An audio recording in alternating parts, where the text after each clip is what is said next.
Damos gracias al Señor, hermanos, por este tiempo. Es un tiempo diferente para mí.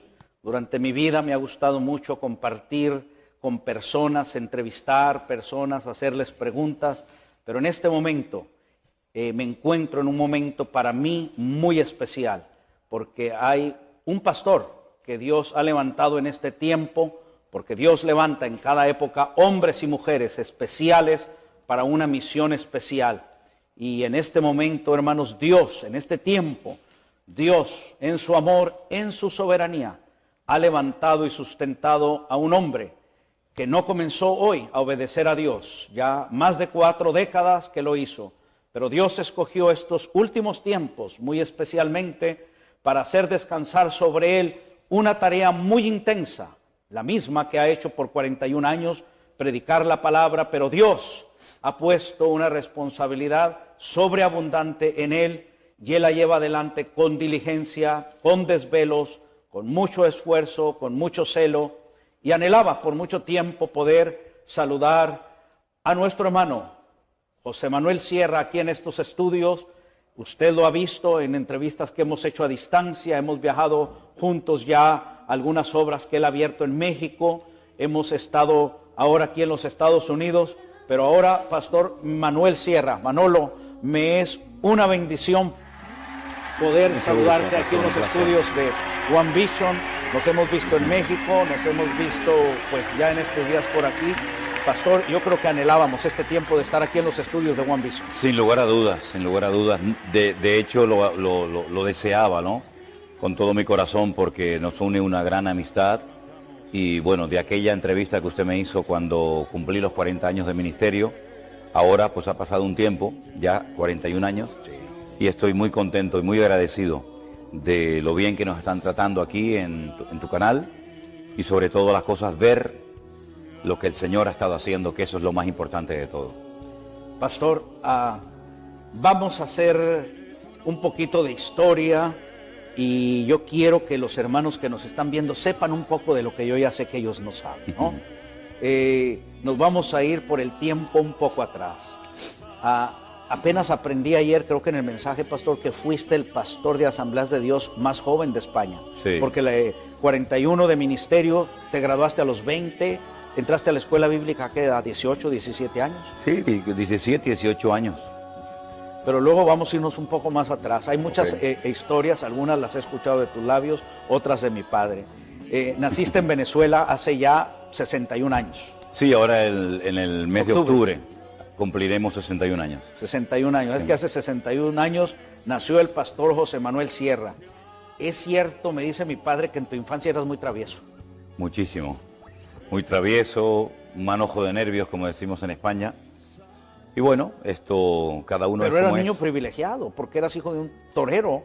Y me dice mi padre que tenías juguetes que otros niños no tenían.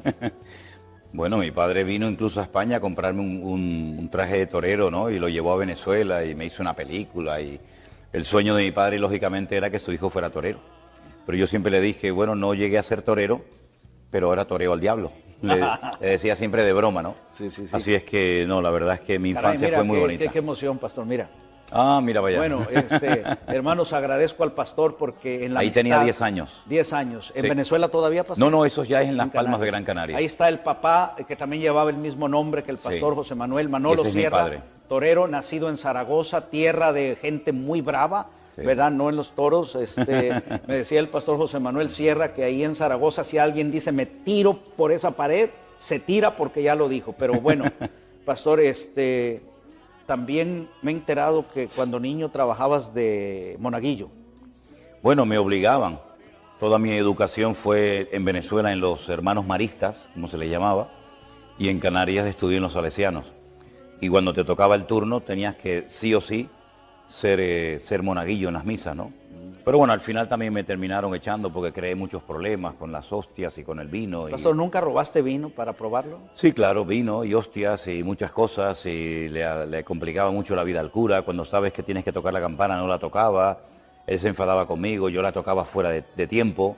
En fin, era un trasto, como decimos por allá. Voy a pedirle a nuestro director Francisco Pascual que vuelva a poner esa foto donde están padre e hijo, papá Manolo, hijo Manolo, y le voy a hacer una pregunta a nuestro hermano Manolo.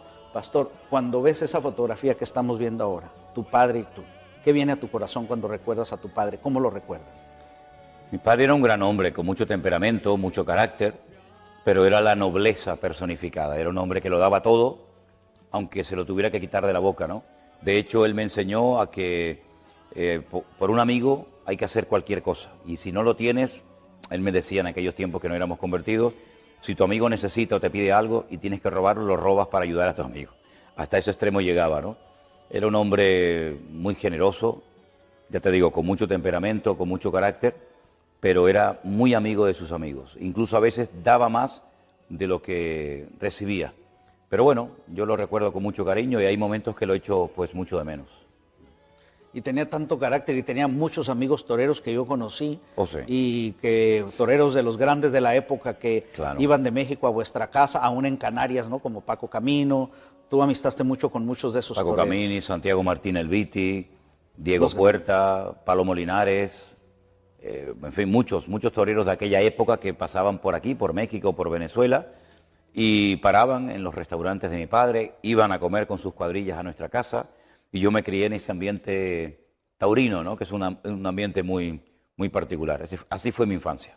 Pastor Manolo, en lo familiar, tu padre llega de Zaragoza, Venezuela, tu madre de Canarias. Sí. Cuéntanos de eso y luego vamos avanzando. Bueno, ellos fueron emigrantes, ¿no? Mi madre fue muy joven a Venezuela, efectivamente fue... Era otra Venezuela, claro. No, era la Venezuela dorada, era una Venezuela maravillosa, que no tenía nada que envidiarle en aquellos años a los Estados Unidos ni a ningún país. Se vivía muy bien, se ganaba mucho dinero, se vivía muy feliz, muy cómodamente. Y allí mi madre yo creo que llegó muy jovencita, 14, 15, 16 años aproximadamente. Y mi padre había llegado, porque allí se retiró del mundo del toro, aparte buscaba ya una vida mejor, retirarse y tal. Y allí se conocieron en una fiesta.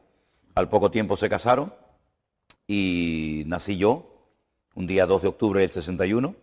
Y a los 5 años aproximadamente, pues nació mi única hermana, también en Venezuela, y en el año 71, si no recuerdo mal, decidieron volver para España. Él quería ir a Zaragoza, mi madre quería ir a Las Palmas, porque estaban allí mis abuelos, y al final nos radicamos.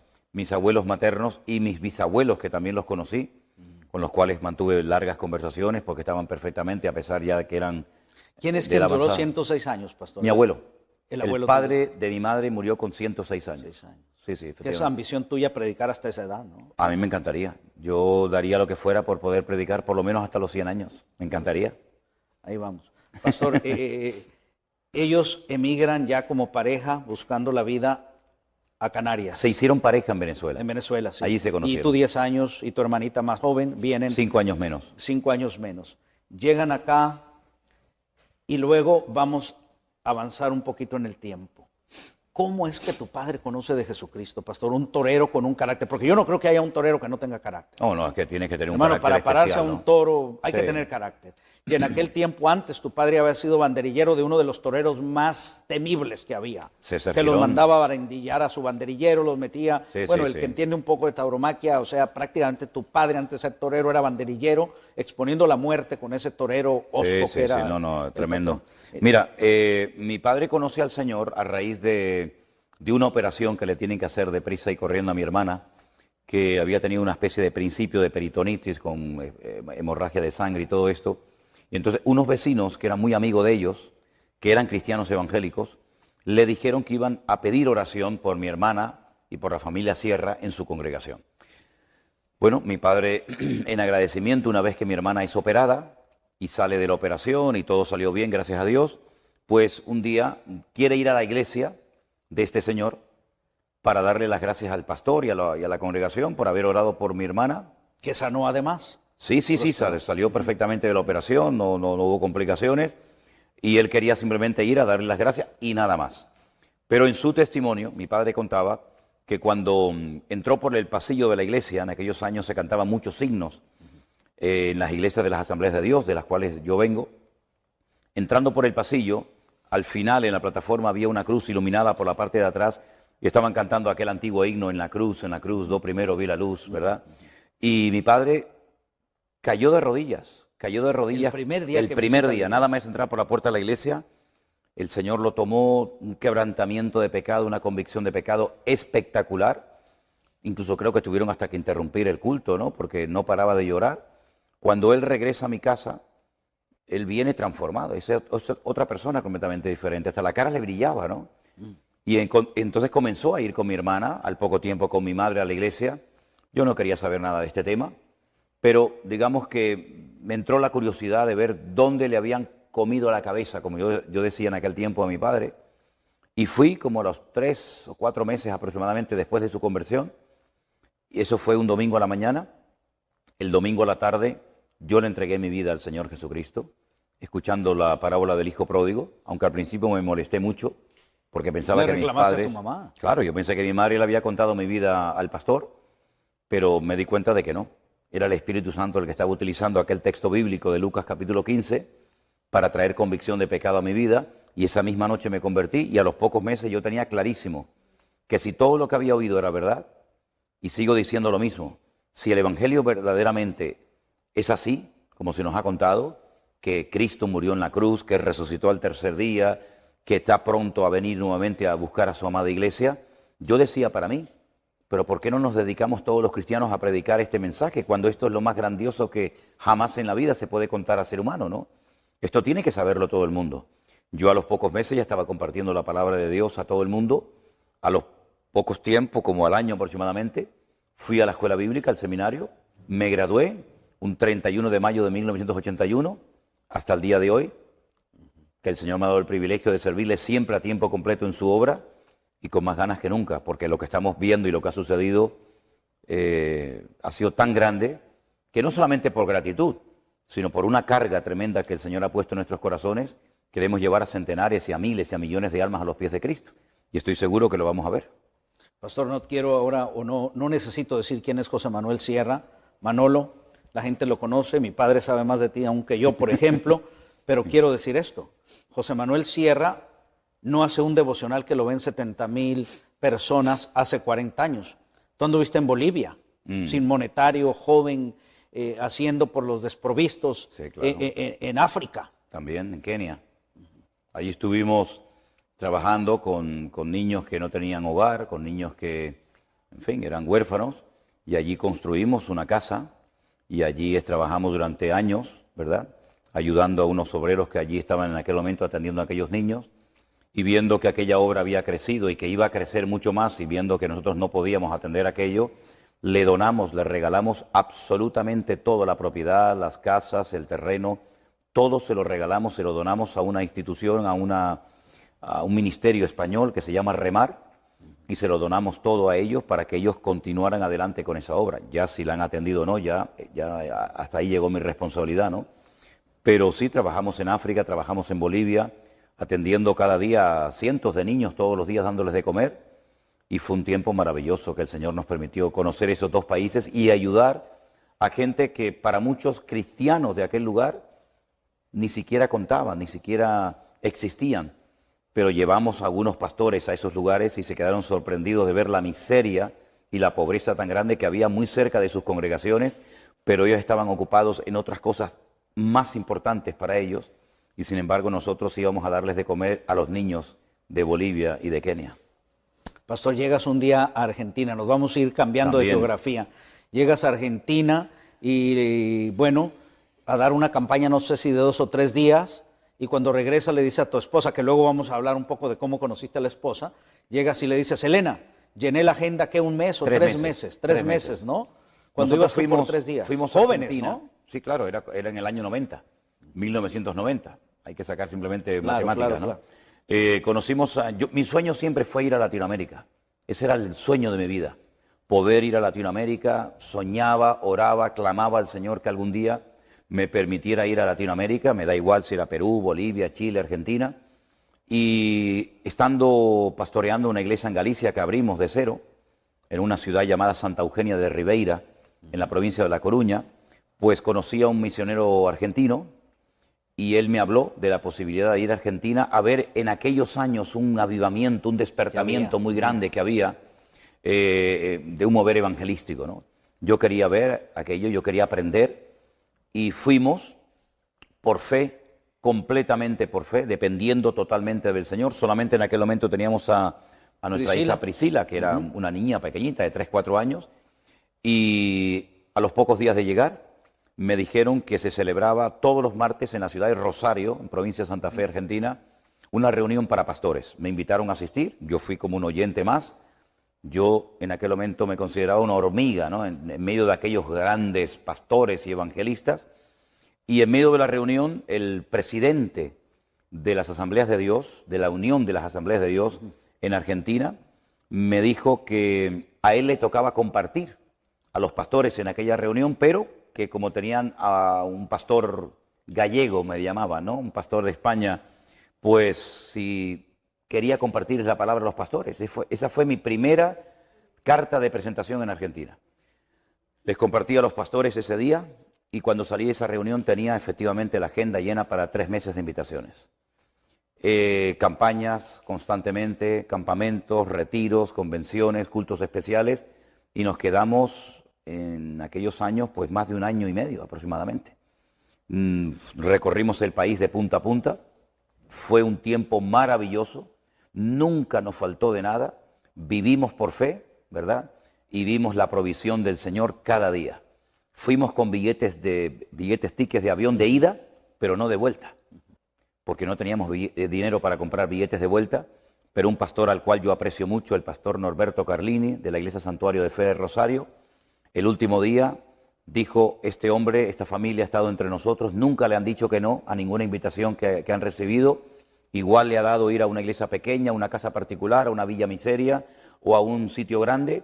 Pusieron unas cajas enormes en la plataforma, recogieron una ofrenda magnífica y con eso compramos los tickets de vuelta y pudimos regresar a España. Y siempre recordaremos la generosidad de ese gran varón de Dios, ¿no? Así es que fue una etapa maravillosa. Yo después volví 3 veces más a Argentina a hacer campañas, reuniones especiales, pero fue una etapa de nuestra vida inolvidable y nos trataron muy, muy bien y la verdad es que recordamos con mucho cariño. ¿En cuál de esos 3 viajes, pastor, traías las primeras lecciones de hebreo que compraste en Argentina? Bueno, eso es muy interesante, no sabía que sabías ese detalle. Yo entré un día a una librería evangélica en la calle San Martín, si no recuerdo mal, la iglesia bautista tenía una librería tremenda y vi curso en hebreo. Entonces dije, voy a hacer este curso. Me resultó complicadísimo aprenderme las 22 letras del Aleph Bet o del alfabeto, pero sí, fue en el año 90 cuando comencé a interesarme por el idioma hebreo. ¿Era en el primer viaje a Argentina? En el primer viaje, en el primer viaje. O sea, en esas maletas con la ofrenda que se compró el billete, venían un libro azul de toda la explicación del hebreo y luego un librito más pequeño que era el cuaderno de trabajo. Regresando para estar acá. Pastor, en España, ¿a qué edad se hace el servicio militar y es obligatorio para todos? Sí, en aquellos años era obligatorio. Varones. Sí, solamente para los varones era obligatorio y hoy en día ¿A los 18 años? No, yo creo que entré, si no recuerdo mal, con 19 o 20 años. 19 o 20 años. Entré un mes de febrero, habría cumplido recién 20 años y salí con 21 y estuve 14 o 15 meses en el ejército. Estando en la mili, cuéntanos la historia, cómo llegaste a esa iglesia y cómo comienza esa historia de amor que se ha ido. Curiosamente, esa iglesia donde yo conocí a ¿Qué ciudad era, pastor? Cádiz. Pegado a Portugal, ¿verdad? Más o menos. No, ella es de Galicia, en el norte. Pero la iglesia, donde la... Cádiz está justamente en el sur. En el sur, okay. Muy cerca del Peñón de Gibraltar, para entenderlo, ¿no? Pues esa es una de las ciudades más antiguas del mundo, Cádiz, ¿no? Sí. Estuviste en el recorrido, ¿no? Hablando ahí. Claro, sí, Cádiz es una ciudad muy linda, yo la quiero mucho, ¿no? Pues una tarde, paseando... En el servicio militar, En el servicio militar, yo iba de paisano, nunca salía de militar a la calle por una serie de cuestiones, y encontré un cartel que ponía Iglesia Bautista. Yo me había convertido y criado los primeros años de mi vida en Asambleas de Dios, nunca había conocido una iglesia bautista desde adentro, y dije, voy a entrar a ver cómo es una iglesia bautista. Curiosamente, lo que te iba a decir, esa iglesia la había fundado un tío de Elena que estudió en la Escuela Bíblica Bautista en Cuba y fue enviado por la Misión Bautista de Cuba, subvencionado, y abrió varias iglesias en España. Esa fue una de ellas, y allí esa tarde yo conocí a Elena. ¿Ella estaba de visita? Estaba de visita, estaba de vacaciones en casa de unas tías Ajá. Ella vivía a más de 1000 kilómetros de ahí. Al norte. Y la conocí pues un día entre semana, creo que era un miércoles, un culto de oración. La volví a ver al día siguiente, domingo, perdón, a los pocos días domingo. Y nos hicimos novios por carta y por teléfono. Tuvimos 7 meses así. Y en total nos vimos 21 días presencialmente y nos casamos. Y hace pues, si no recuerdo mal, 39 años casados. Pastor, vamos a avanzar en esto. No está la hermana Elena aquí. En otra visita que hagan quisiera hacer esta pregunta. ¿Me compartías tú cuántas generaciones de tu esposa hacia atrás de cristianos hay en España? Bueno, yo creo que ella es de la 5ª generación. Estamos hablando de 1800. Exactamente. Sí, ya su tatarabuela.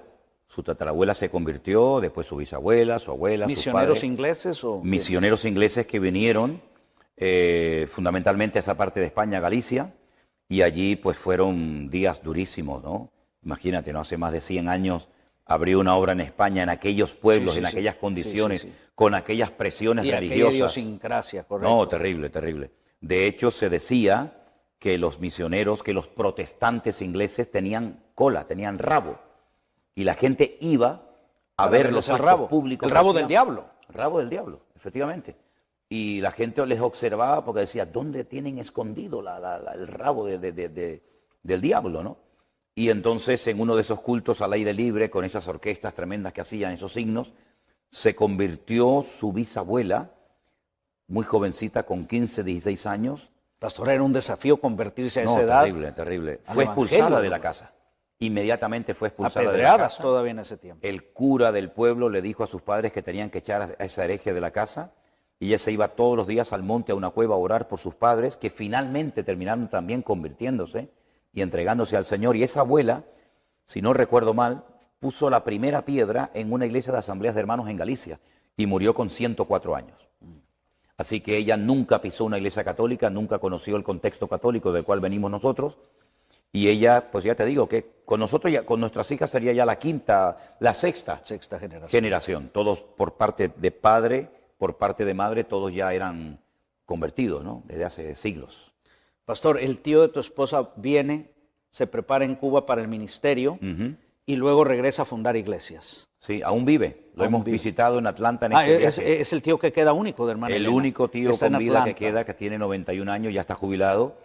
Prediqué en una de las iglesias que él pastoreó en Orlando, en Florida, y tuvimos la oportunidad de estar con él ahora hace unas semanas atrás cuando andábamos por Atlanta.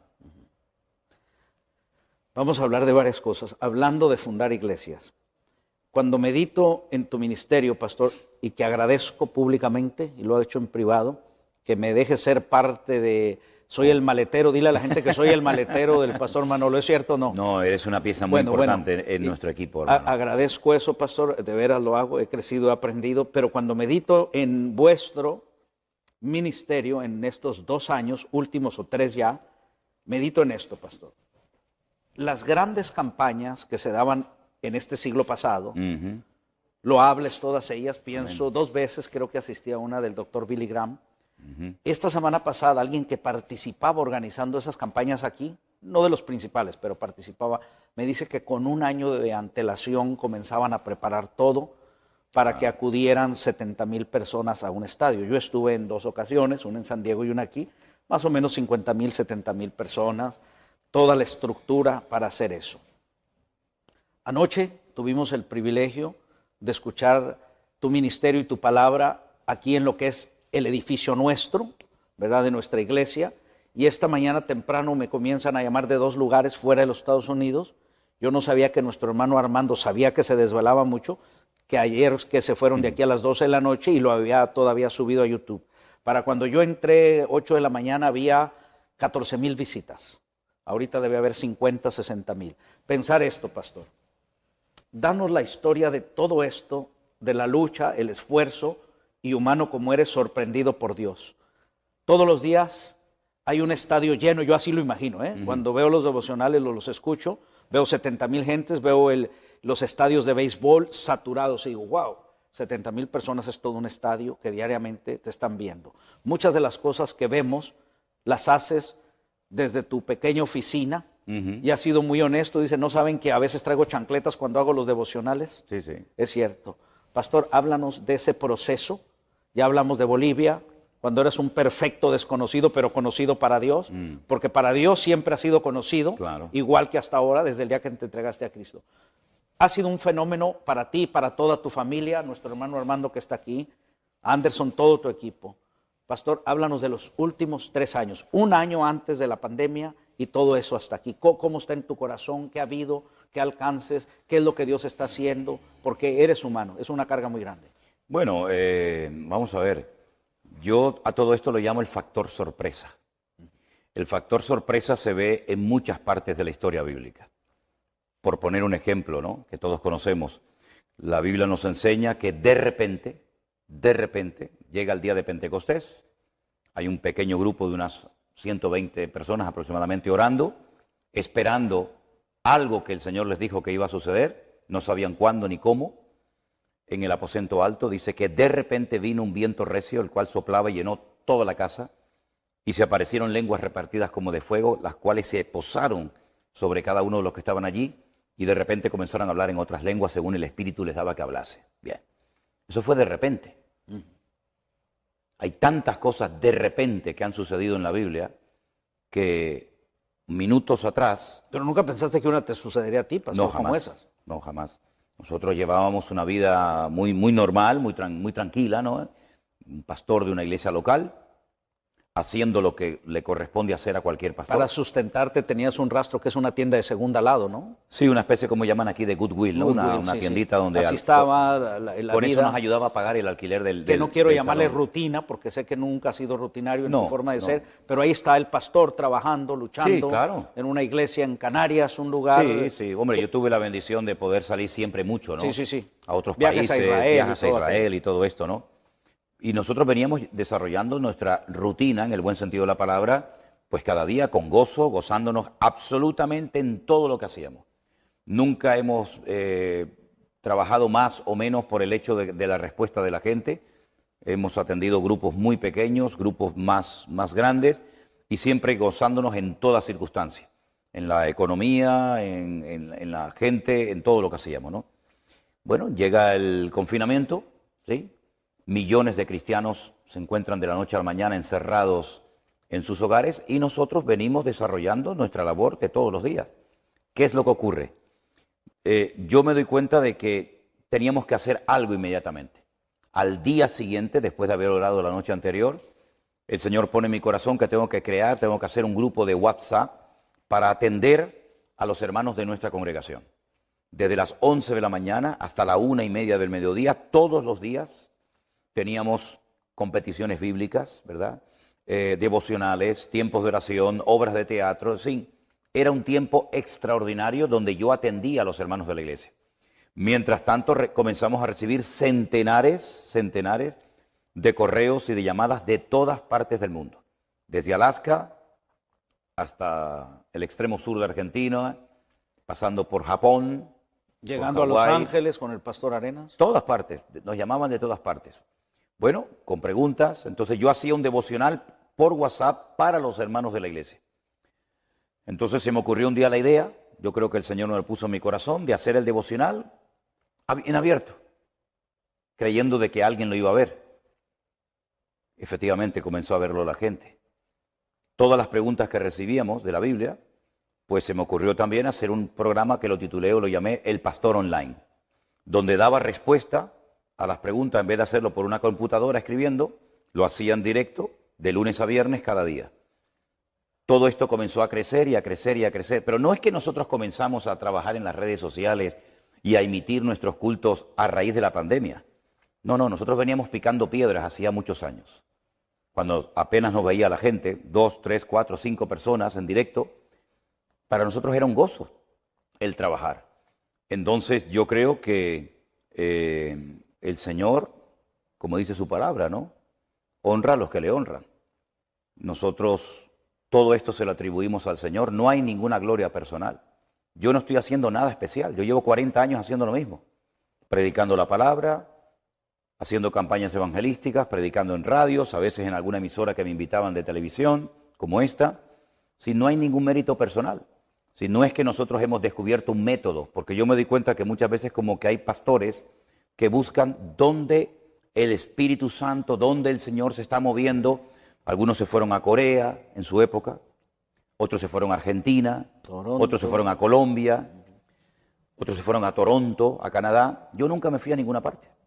Yo nunca fui detrás de métodos. Mi método es lo que yo creo que deberían hacer todos los cristianos, con todo mi respeto. Usted tiene una necesidad económica, usted tiene un problema personal, de la índole que sea, entre en su habitación. Yo particularmente siempre digo, me pongo de rodillas, cierro la puerta, apago el teléfono, que no me moleste nadie, oro al Señor. No le repito, mi costumbre, mi forma de trabajar con el Señor, de obrar en el Señor, no es repetirle 40 veces lo mismo, porque yo no creo que mis hijas me tengan que repetir 40 veces lo mismo para prestarles atención. Con una vez que me lo digan es suficiente. Me lo pueden recordar en alguna ocasión, pero no hace falta repetir y repetir y repetir. Yo le digo al Señor, Señor, necesitamos esto, y el Señor responde, y el Señor obra, así de fácil. Entonces nos hemos dado cuenta de que el Señor nos ha puesto en contacto con centenares, con miles de personas que no conocíamos, ni siquiera sabíamos que nos estaban viendo, porque te confieso sinceramente, hermano José, en más de una ocasión cuando le predicaba a las sillas vacías de nuestra congregación, con un telefonito, con unas pequeñas cámaras delante, estuve tentado a callarme. Y tu esposa atrás era lo único. Mi esposa y mi hija Miriam. Sin ver a Priscila y a tu yerno. No, porque no podíamos salir, estábamos confinados, nos ponían multas si salíamos a la calle, ¿verdad? Teniendo a mi hija a 20, 30 kilómetros de mi casa, no podíamos salir. Ahí estás tú, la hermana Elena. Nada más. Miriam y las sillas blancas. Y vivíamos dentro de la iglesia. Para la gloria del Señor, hoy le damos gracias al Señor porque tiempo atrás el Señor, por algunos asuntos, permitió que viviéramos en la iglesia, condicionamos la iglesia lo mejor que pudimos, y allí estuvimos 4 años y medio viviendo. Y allí nos cogió el confinamiento. Fue una maravilla, fue una bendición de Dios. Y entonces nosotros predicábamos y hubo momentos, como te decía, que tuve la tentación de decir, voy a callarme, si esto no lo está viendo nadie, ¿a quién estoy predicando? Me di cuenta de que me equivoqué. Había muchos miles de personas y muchos hermanos cuando los conocemos hoy en día, aquí en Estados Unidos, en México, en otros lugares, nos dicen, estábamos nosotros, hermanos. Nosotros estábamos siendo alimentados en aquel tiempo donde había un temor, una inseguridad. ¿Qué es lo que está pasando? ¿Será la gran tribulación? ¿Aparecerá de un momento a otro el anticristo, etcétera? Nos encontraron por un mensaje que se tituló en aquel momento El Nuevo Orden Mundial, predicado hace ya pues 6, 7 años atrás, que tiene más de 7 millones de visitas, ¿no? Y entonces me di cuenta de que la gente nos estaba viendo, pero yo no veía la cara de nadie. Yo siempre... Además hubo una hermana que te mandó en ese día que llorabas delante del Señor. Sí, un mensaje. Me dijo literalmente, si en algún momento le pasa por su mente el pensamiento de que nadie les está viendo, ese día es cuando más gente les está escuchando. Fue un revulsivo y a esa hermana tuve el privilegio de conocerla personalmente sí, en la iglesia bautista Betel de Hialeah, donde se me acercó y me dijo, yo fui el que le mandé ese mensaje, hermano. Porque hasta antes no sabías. No lo sabía, no tenía ni idea. Yo estoy conociendo a la gente ahora. A mí me veían. Yo estoy viendo a la gente ahora, familias, niños, jóvenes, hermanos, gente que viene de un trasfondo católico muy conservador o muy liberal, y el Señor nos está sorprendiendo cada día. En cada reunión hay sorpresas. Ayer, como usted sabe perfectamente, pastor, tuvimos una hermana que vino de Australia. 12 horas, mayor de 75 años. Un poco delicada de salud, de Sydney, vino específicamente para estar en el culto de ayer. Cierto. Viene gente conduciendo 18, 20 horas de diferentes estados de los Estados Unidos, gente de México, de El Salvador, de Honduras, de Guatemala. Si esto no es el principio de un avivamiento y de una renovación espiritual, entonces, ¿qué es esto? Esto no lo ha producido una denominación. Nosotros no levantamos en alto la bandera de ninguna denominación, de ninguna persona en particular. Esta es la obra genuina del Espíritu Santo del Señor. No es una competencia, una guerra contra las iglesias. De hecho, no aceptamos a nadie que sea miembro de una iglesia. El concepto iglesia virtual para algunos es una locura, pero es una realidad. Hay centenares y miles de personas que han conocido al Señor, que se han reconciliado con el Señor. En algunos casos, como en México nos sucedió con una hermana que se nos acercó y nos dijo que hacía 30 años que había dejado de congregarse. Y lo que estamos viendo en estos últimos 2 años, prácticamente a diario, no lo habíamos visto en 40 años de ministerio. Porque el Señor viene pronto y el Señor nos está sorprendiendo y nos está mostrando que Él es fiel y que Él tiene ganas. Y que cualquier persona, da igual la edad que tenga, da igual el trasfondo religioso, denominacional del cual venga, una persona que se deja utilizar por el Señor lo usa. Y yo creo, y lo he dicho en varias ocasiones, que por lo menos con nuestro ministerio, el Señor ha dicho ahora. No sé cuánto tiempo va a durar esto. Yo siempre creo y confío que hasta que venga el Señor en su segunda venida. Yo creo que esto es algo imparable.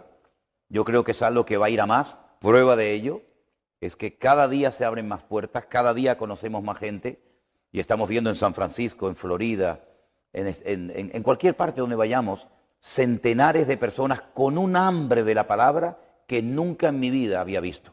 Pero es el cumplimiento de una palabra profética, donde el Señor dijo a través de uno de sus siervos, he aquí yo enviaré hambre y sed a la tierra, no de pan, no de sed, sino de oír la palabra de Dios. Y ese tiempo ha llegado.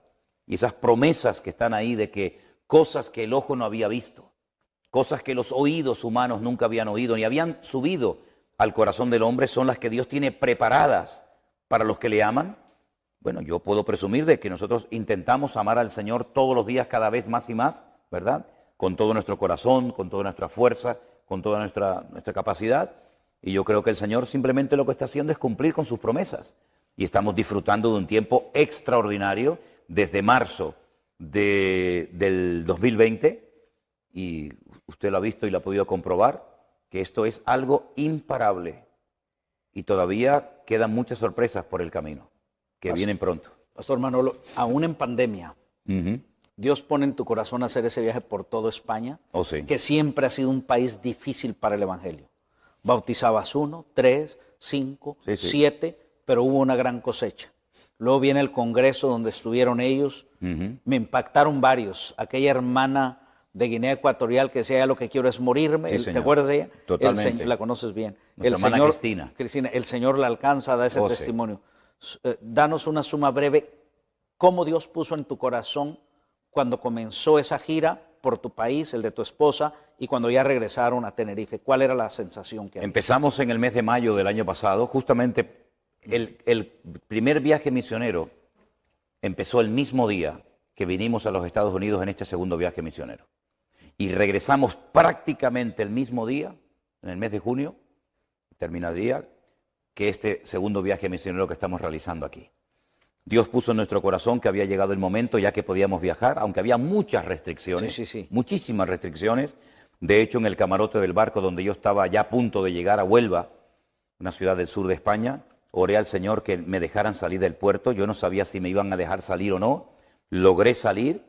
Tuve que parar en el camino a dormir porque no se podía circular a ciertas horas por la carretera. Y el objetivo era conocer a todas las personas que se habían convertido, que se habían reconciliado con el Señor durante el tiempo del confinamiento.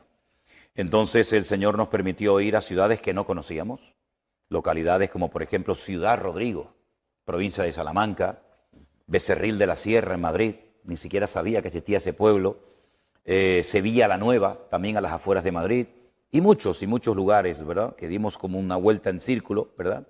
Con nuestra autocaravana, durmiendo en donde nos pillara, contentísimos, disfrutando una barbaridad, bautizando a 1, a 4, a 5, a 10, da igual, y disfrutando muchísimo de ver que en España miles de personas habían estado escuchando los devocionales y han surgido grupos por diferentes lugares. La gran necesidad son obreros. Necesitamos urgentemente obreros cualificados, obreros que capten la visión de lo que es la iglesia virtual, que es mucho más que pararse delante de una pantalla de televisión o una computadora a ver un culto. Eso no es la iglesia virtual. La iglesia virtual tiene escuelas dominicales, tiene reuniones de jóvenes, reuniones de niños, reuniones de matrimonios, reuniones de oración. Es una actividad constante y permanente. Hay grupos de Zoom, grupos de WhatsApp, donde estamos constantemente orando los unos por los otros. Hermanos que nos llaman de todas partes. Ahora cuando volvamos tenemos que ir a Bélgica a visitar un grupo grande de hermanos que nos están esperando, colaboradores, familias enteras que están prácticamente todo el día desinteresadamente, sin remuneración económica, atendiendo a centenares y a miles de personas. Es una auténtica revolución. Es la palabra que un hermano de nuestra iglesia en Tenerife, un hermano de Bolivia, nos dijo: hermano, esto es una revolución espiritual, no producida por el hombre. Yo te dije que cuando fueras a México armarías la revolución, ¿lo recuerdas? ¿Es cierto? Sí, me acuerdo perfectamente. Pastor, vi y dije, qué desperdicio. Era en Algeciras donde estabas en aquella plaza de toros abandonada. Oh, sí. Era Algeciras. Sí, sí. Y cuando hiciste el devocional, estoy en una plaza abandonada, y yo dije, qué desperdicio, la plaza abandonada. Sí, sí. ¿Sí recuerdas que oraste porque te llegó un mensaje de una esposa que su esposo estaba desahuciado a punto de morir en Seattle, Washington? Sí, señor. Cuéntanos qué pasó 2 meses o 3 después, cuando llegamos a México y él estaba ahí. Como puedes imaginarte, recibimos centenares de peticiones de oración todas las semanas y nos llegó un pedido urgente de un hermano, de una persona, no sé si en ese momento era convertido o no, estaba en un hospital grave debido al tema del COVID, ¿no? Estaba muy grave, a punto de morir, comenzamos a orar, mandamos su petición por diferentes medios, se oró mucho por él y bueno, todo quedó así, ¿verdad? Meses más tarde, cuando hacemos nuestro primer viaje a México, se me acerca un matrimonio, creo que tú me lo presentaste, si no recuerdo mal, y me dice, hermano, este es el hombre que estaba a punto de morir. Llevaba las fotos, ¿se acuerdas? Pastor? Llevaba las fotos, sí. Y nos enseñó la cicatriz. Cierto, cierto. Todo. Todavía hablaba con leve, ¿no? Claro. Y tuve la oportunidad de conocer personalmente a ese fue desde hermano. Seattle acá solamente a darle gracias al Señor. Es cierto, es verdad. Desde Seattle era, ¿no? Seattle, Washington, acá arriba. Increíble. Sí. Pues sí. Bueno, testimonios como ese a montones. Entonces, viene España, pastor, viene Italia, viene Bélgica. La agenda está más que saturada. Sí, sí. Que en base a la palabra del Señor, Él dice en su palabra que en los últimos tiempos habría hambre. Pero también dice que donde abunda el pecado, sobreabundará la gracia. Claro. Dios te ha escogido para ese trabajo. Pastor, humanamente, para ti, para tu familia, aunque sirven al Señor, ¿cómo ha impactado esto? Por ejemplo, ahora, lo digo en lo familiar, porque eres padre, esposo, vas a ser abuelo. En unas semanas, días, podemos decir. Tienes 6 semanas que ahora más que nunca Priscila, tu yerno y tú, tu esposa, Miriam, quisieran estar allí. Familiarmente, no solo a tu persona, a tu ministerio, a tu iglesia, cómo este impacto, ¿no?, en las relaciones ha afectado para bien, pero humanamente. Nos cambió la vida totalmente. De llevar una vida, entre comillas, normal, controlando prácticamente todo, a una vida donde cada día despiertas en un sitio diferente, conociendo a centenares de personas nuevas que nunca en tu vida habías visto. Pues salimos, si no recuerdo mal, el día 6, 7 o 9 de mayo, y no regresaremos hasta mediados, casi finales del mes de junio, y constantemente yendo de un lugar para otro. Nos cambió la vida, pero contentísimos, muy contentos, sabiendo que el Señor nos tiene para esta hora, muy orgullosos de lo que el Señor nos está permitiendo hacer para Él, pero al mismo tiempo sorprendidos y dependiendo totalmente del Señor, porque esto no es por ningún mérito personal. Yo no tengo ningún método, jamás voy a escribir un método diciendo he descubierto la varita mágica del ministerio y si usted hace punto A, punto B, punto C, usted va a tener un éxito tremendo en el ministerio. Yo no tengo la clave de nada. Esto es un trabajo diario, es constancia, es perseverancia, es dependencia del Señor. Yo no me he enriquecido económicamente hablando a raíz de todo esto. Nuestra vida es prácticamente igual. No nos hemos llenado pero sí tienes ya una residencia de 1 millón de euros pagada, ¿no? Donde vives, ¿no? ¿O sí? ¿Dónde? Me dijeron. ¿Una residencia? De 1 millón de euros pagada. No tengo nada. ¿O pagas alquiler? No, yo he vivido toda mi vida de alquiler. Es con doble sentido. No, por eso le digo, no sé quién le dijo Nada, eso. no estoy para que sacaras la verdad. No. Eso me llamó la atención, pastor. 40 años de matrimonio, 39. Sí. Y un día, en uno de los devocionales, un día decías, siempre de alquiler, y tu esposa, ya que hemos dialogado, dice, no, si de pronto tenemos muebles y luego nos vamos a otra parte y ya no tenemos, ¿no? Nosotros ni como ministerio, nuestro ministerio no tiene propiedades. La iglesia que yo pastoreo, la iglesia presencial en Tenerife, es un local alquilado.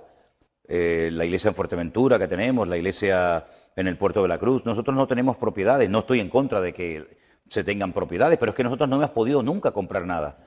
La obra en España es muy difícil, ha sido una obra muy dura y nunca nos hemos planteado ni siquiera comprarnos una propiedad nosotros, ¿no? Y ya a estas alturas de mi vida, pues mucho menos todavía, ¿no?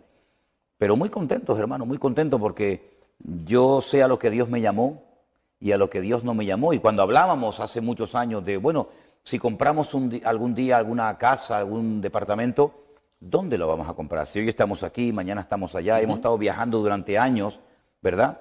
Como ahora estamos volviendo a hacer. El Señor nos está llevando otra vez al inicio de nuestro ministerio, donde no parábamos, es increíble, ¿no? Por lo tanto, muy contentos. Vivimos en un departamento en la ciudad de Santa Cruz de Tenerife, de alquiler, y muy contentos y gloria a Dios.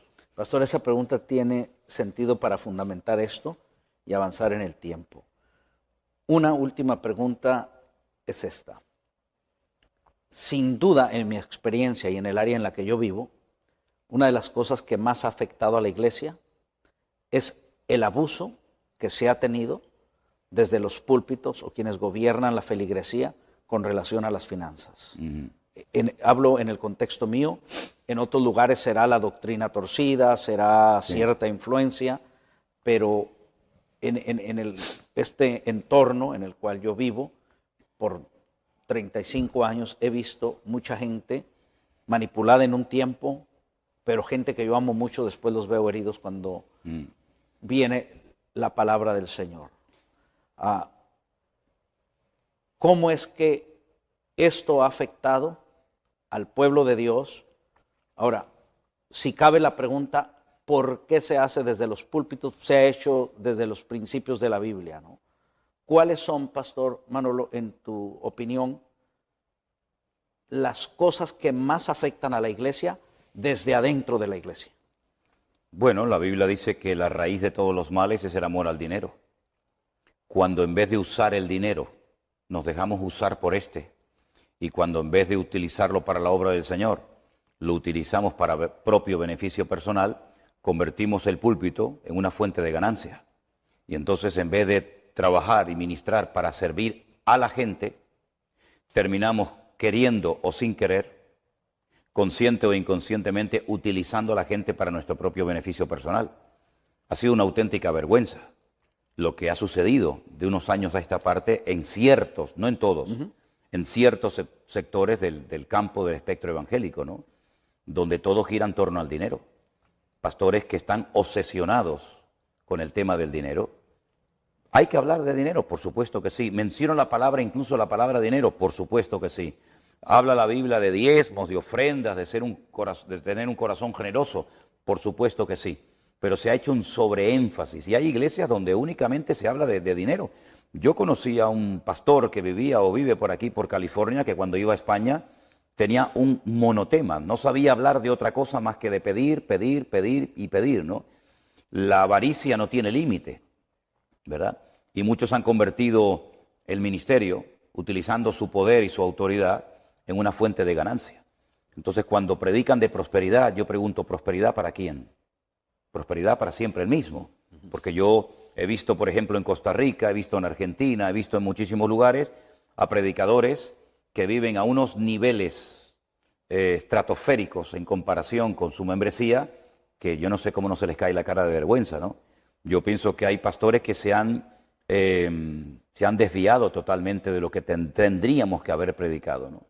Yo no estoy diciendo que un pastor tiene que ser un miserable, un pobre, que no tiene el pobrecito ni para comer ni para vestir. Yo no estoy diciendo eso, pero tampoco creo que un pastor tiene que centrar todas sus predicaciones, todos sus estudios bíblicos y sus esfuerzos en hablar única y exclusivamente de dinero.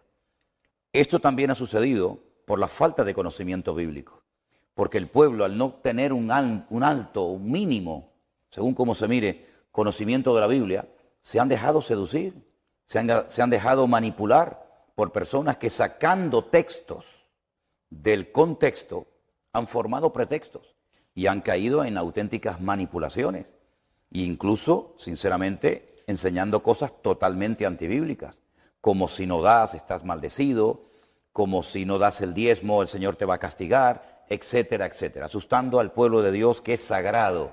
Las ovejas son sagradas y nadie tiene el derecho, llámese reverendo, obispo, presbítero, superintendente o como sea, de asustar a las ovejas por las cuales Cristo murió en la cruz del Calvario, ¿no?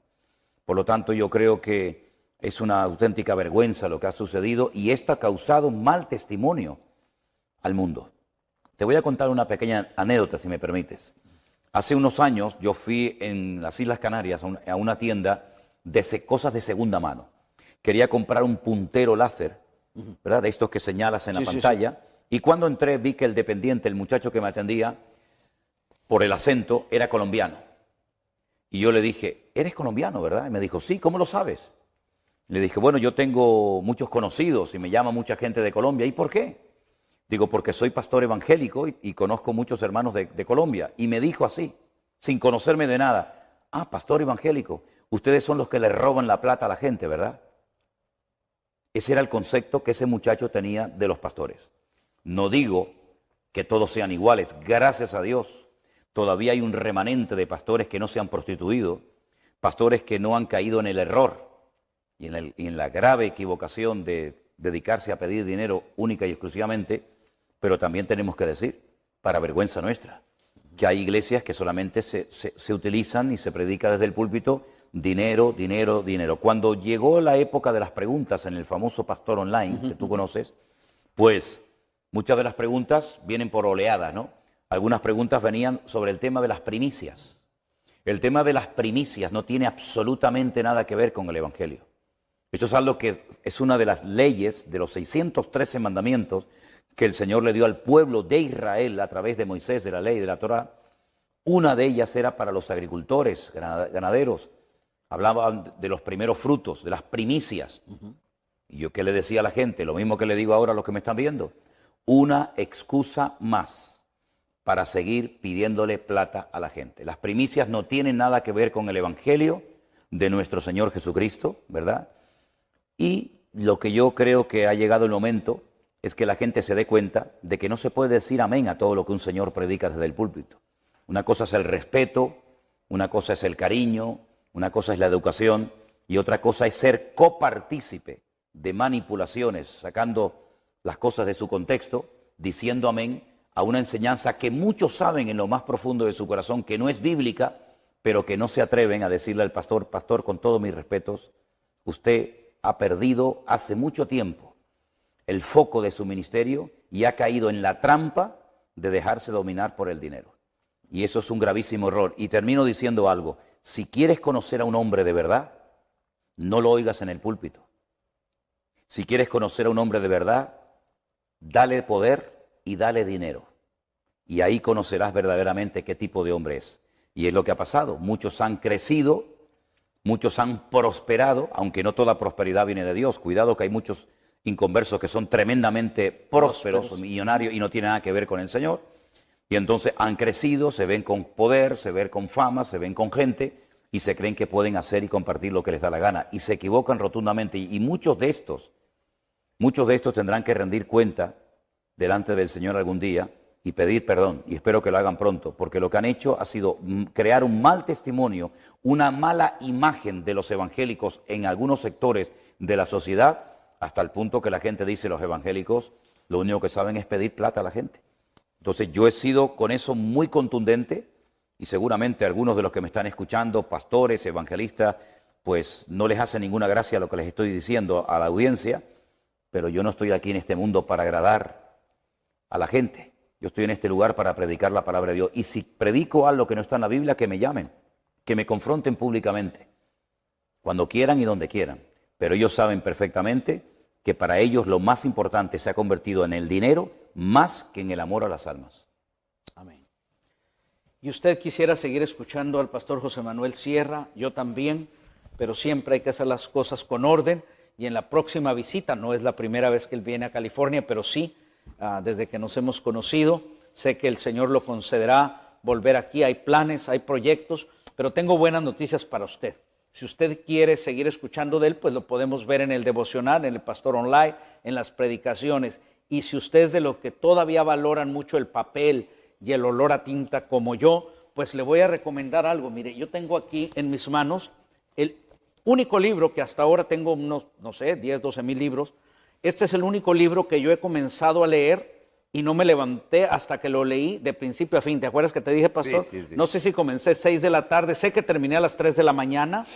Hermanos, un día me dijo una persona, bueno, pastor Arenas, ¿y cuál es lo tuyo, lo fuerte? Porque me preguntó del Apocalipsis y dije, mira, hermano, para mí eso me asusta, que no me asusta, ¿no? Pero sinceramente le dije, para hablar de ese tema, gente que haya investigado, gente que haya entrado, y yo muy poco puedo explicarte el Apocalipsis. Es más, le dije, ni siquiera lo disfruto. Pero cuando yo leí este libro, lo puedo decir de verdad, hermanos, lo disfruté. Comprendí muchas cosas y yo se lo recomiendo a usted. Es Escatología Bíblica por el pastor José Manuel Sierra. Y también me sucedió que cuando leí este libro, Pastor Manolo, te dije que había un pastor que dijo que te seguía todos los días, pero que ya no te iba a seguir. ¿Sabes por qué?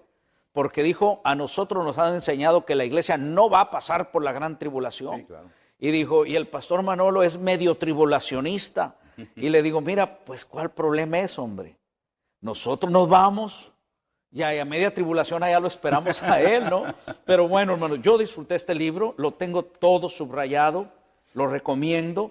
En otra visita voy a preguntarle al pastor que nos diga cuáles son los puntos que hay sobre escatología, porque hay varios puntos doctrinales, ¿no? Que en los que usted puede ver los diferentes puntos, opiniones que hay sobre la escatología. Luego también tengo por aquí este libro demonología, que le dije al pastor Manolo, no me gustó el título y no me había llamado la atención leerlo, así es que tardé año y medio para comenzar a leerlo la semana pasada, pero vi conceptos, hermanos, que me parece que el título debiera aún ser otro.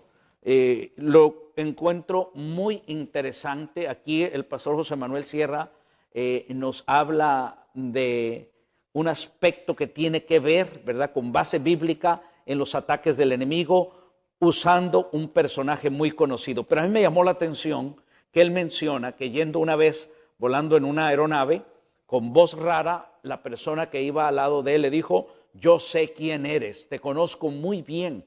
O sea, los demonios de la persona que iba al lado percibieron el espíritu del Señor que hay en el pastor José Manuel Sierra. También comenta que estando en África con perfecto español, una persona que no hablaba español con perfecto español, endemoniado, dijo, yo sé quién eres, te conozco bien, vete de aquí, has venido a atormentarme. Y luego tengo aquí también este libro de hermenéutica y homilética, y dice la Biblia que los mentirosos no entrarán al reino de los cielos. Este libro no lo he leído aún todavía, pero puedo decir que mi mejor maestro de homilética es una discípulo de nuestro hermano José Manuel Sierra en su congregación, porque en una entrevista que le hizo mi hermano Armando a petición nuestra en los 40 años de ministerio del pastor José Manuel Sierra, una hermana, ¿cuál es el nombre, pastor, de la hermana maestra mía de homilética de tu congregación? ¿Te acuerdas? No. Tu esposa sí la sabe. Y el otro día me la pasó en vivo. Ajá. Bueno, esta Ahora mismo hermana, no me acuerdo. esta hermana participa ahí en esa entrevista de los 40 años de ministerio y dice ella, lo primero que me llamó a mí la atención cuando llegué aquí al pastorado del pastor José Manuel Sierra es lo siguiente, que él no habla de él, sino que comienza a predicar la palabra del Señor. Y eso me llamó la atención, dice nuestra hermana. Así es que el siguiente domingo, hermanos, yo llegué al púlpito nervioso porque dije, no, verdaderamente, y cuando digo mi maestra de homilética, escuche esto. Ella dijo, el pastor José Manuel Sierra no habla de él, de las cosas, se va a la palabra directa. Y yo medité en eso, y el domingo dije, así lo voy a hacer yo. Voy a llegar, aunque mi esposa me ha dicho, no des anuncios, no hagas esto, vea la palabra, los anuncios los das al final, pues no le había hecho caso. Ese día le hice caso a nuestra hermana y llegué y iba nervioso, créanmelo. Dije, ¿cómo le voy a hacer? Voy a comenzar con la palabra. Lo hice. Al terminar, mi hijo, que lo aprecio y lo amo tanto, como a mis dos hijas también, me abraza y me dice, papi, el mensaje de hoy es tu mejor mensaje. Así es de que gracias a mi hermana, no lo he leído en homilética, pero de ahí viene esa lección que aprendí. Luego hay dos libros sobre educación cristiana, primera y segunda parte. El segunda parte no lo he leído, pero hermanos, de primera parte lo he disfrutado mucho. A mí me gusta mucho subrayar mis libros, anotar, mucho. Y entonces, hermanos, aquí hay algo que yo regreso a él seguido. Miren, a mí me gustó mucho algo y ya le pedí permiso al pastor José Manuel Sierra cuando me invite a predicar en Colombia o en alguna de sus iglesias. Nuestra relación con Dios, ahí es un tema completito, pero luego me llamó la atención, nuestra relación con el prójimo, esto es con los demás. No tenemos problemas entre nuestra familia, no tenemos problemas con nuestros semejantes, pero luego nuestra relación con nosotros mismos. Yo he dicho, aun cuando el Señor ya nos perdonó cosas, ¿cuántas veces nosotros no nos hemos perdonado a nosotros mismos? Pastor, yo quisiera que en los minutos que consideres con prudencia, porque esto no lo escribiste en la pandemia, es toda una historia de 40 años. En estos libros, ¿Por qué los escribiste y qué es lo que podemos aprender si los tenemos?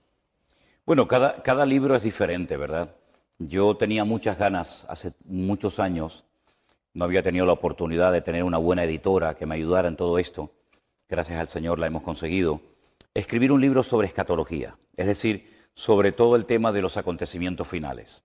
¿Por qué? Porque lamentablemente me he encontrado con muchos hermanos, incluso gente que está en el ministerio sirviendo al Señor, que me dicen, es que me resulta tan complicado todo esto de el anticristo, la marca de la bestia, los caballos que cambian de colores, etcétera. Y yo dije, pero ¿por qué un libro tan hermoso, tan espectacular y tan necesario como es el Apocalipsis, también por supuesto las profecías de Daniel, Ezequiel, ¿por qué le resulta tan complicado a la gente entender esto? Entonces, con un lenguaje sencillo, intento explicar muchas cosas que para muchísimos cristianos durante años han sido como prácticamente imposibles de poder entenderla. Ese es el objetivo de este libro de escatología, que cualquier creyente, aunque lleve poco tiempo en el Señor, pueda disfrutar de la lectura y del estudio del libro del Apocalipsis. Ese fue el objetivo con el que se publicó este libro. Y lo logras, porque un recién convertido lo puede entender. Totalmente. Yo lo disfruté por esa manera, pastor, pero luego tenemos de educación cristiana que lo acabo de decir. A mí me ayudó mucho, me impactó. Precisamente para eso, para educar adecuadamente a los creyentes, para que sepan cómo comportarse, cómo actuar en diferentes momentos, trabajar bajo presión. La Educación Cristiana 1 y Tomo 2 nos ayuda precisamente a eso, a tener una buena base como creyentes para saber cómo comportarnos en todos los momentos y circunstancias de la vida. El de hermenéutica, pensé en su momento, ¿por qué esta asignatura que consiste en la correcta interpretación de los textos bíblicos, por qué solamente se enseña esta materia en las escuelas bíblicas, en los seminarios, en los institutos? ¿Por qué no se pone esta herramienta en manos de todo el pueblo? Para que cualquier creyente cuando lea la Biblia sepa si está leyendo una profecía, una promesa, algo que se ha cumplido, algo que se ha cumplido progresivamente o aún no. Entonces la hermenéutica ayuda a cualquier creyente a disfrutar del estudio de la palabra, que es mucho más que leerla superficialmente, ¿no? Y la homilética, porque realmente son dos libros en uno, es cómo explico, cómo expongo en una reunión de jóvenes, de damas, en un culto público, el conocimiento adquirido. Porque ¿de qué sirve saber mucho si luego no soy capaz de explicarlo? En eso consiste ese libro. El de demonología... Te digo algo, pastor,